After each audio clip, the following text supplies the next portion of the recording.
কাল থেকে শুরু হচ্ছে এসএসসি ও সমমানের পরীক্ষা।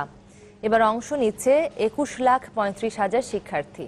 এবছর রাজনৈতিক স্থিতিশীলতা থাকায় খুশি শিক্ষার্থীরা, তবে প্রশ্নপত্র ফাঁস নিয়ে আতঙ্ক রয়েছে কারো কারো মনে। যদিও এ নিয়ে বিভ্রান্তি ছড়ালে ছাড়া দেওয়া হবে না বলেও হুঁশিয়ারি দিয়েছেন সংশ্লিষ্ট কর্তৃপক্ষ। রাত পোহালেই পরীক্ষা, হাতে আর সময় নেই একদম। তাই পড়ার টেবিলে ব্যস্ত বিএফ শাহীন কলেজের এসএসসি পরীক্ষার্থী জারিফ মুহতাসিম। প্রস্তুতি আগেই শেষ, এখন শুধুই পুরনো পড়াগুলো ঝালিয়ে নেয়া। রাজনৈতিক অস্থিরতা না থাকায় পরীক্ষা নিয়ে অনেকটাই নিশ্চিন্ত শিক্ষার্থীরা, তবে রয়েছে প্রশ্ন ফাঁসের দুশ্চিন্তা। একটাই ভয় যে যদি প্রশ্ন আউট হয়ে যায় তাহলে যে ভালো করে পড়বে সেও ভালো রেজাল্ট করবে, আর যে ভালো করে পড়বে না সেও ভালো রেজাল্ট করবে। আর যদি প্রশ্ন আউট হয়ে যায় পরে দেখা যায় যে পরীক্ষার দিন পিছায় দেয়, পরীক্ষা দিতে নিচ্ছি, তখন আবার পরে বলতেছি যে এই পরীক্ষা পরে হবে, তখন আরো সমস্যা। এ নিয়ে চিন্তায় অভিভাবকরাও, সাথে ফলাফল নিয়ে দুর্ভাবনা তো আছেই।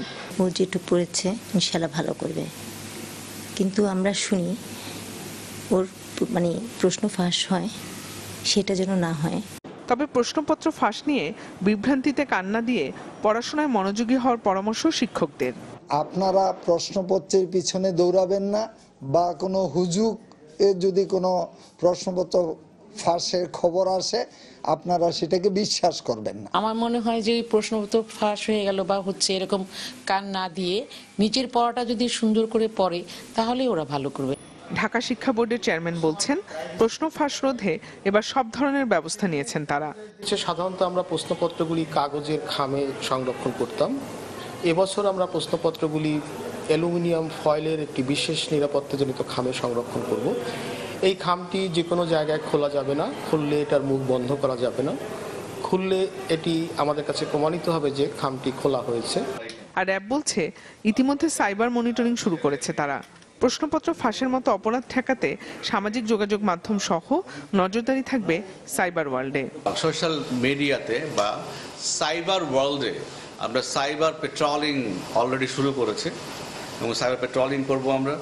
আমরা আন্ডার কাভার অপারেশন করব এটার জন্য, এবং আমরা প্রত্যেকটা পরীক্ষার হল আমাদের অফিসাররা ট্রুপসরা ভিজিট করবে। 2 ফেব্রুয়ারি থেকে শুরু হওয়া পরীক্ষা চলবে 24 ফেব্রুয়ারি পর্যন্ত। জিনিয়া কবির সূচনা, চ্যানেল 24, ঢাকা।